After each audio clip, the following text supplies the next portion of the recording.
במקצוע קרוב ל10 שנים.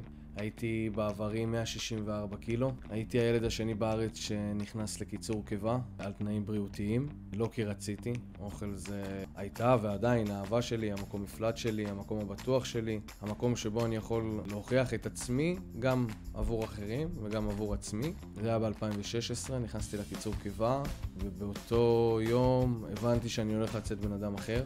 אפשר להגיד שמהניתוח כבר יצאתי 7 קילו פחות, אז אפשר להבין כמה קיבה שוקלת בבן אדם כל כך גדול, ומשהו מהותי. ומשם אני הבנתי שאני הולך להישאר בבישול עם כל הקושי, כי אמרתי ההתמודדות הכי טובה לבן אדם שמן, עם משקל, זה לראות את האוכל כל יום ולא לגעת בו. ולדעת שאתה לא יכול, ש3 שנים עכשיו אתה תחיה בצורה של כמו ילד מגיל שנה לעד גיל 4. כי ההתמודדות הכי טובה היא לשים את המראה לעצמך. לא שבן אדם ישים לך מראה ותראה איך אתה מתנהג, אלא לשים את המראה לעצמך מול האנשים שבסביבה שלך.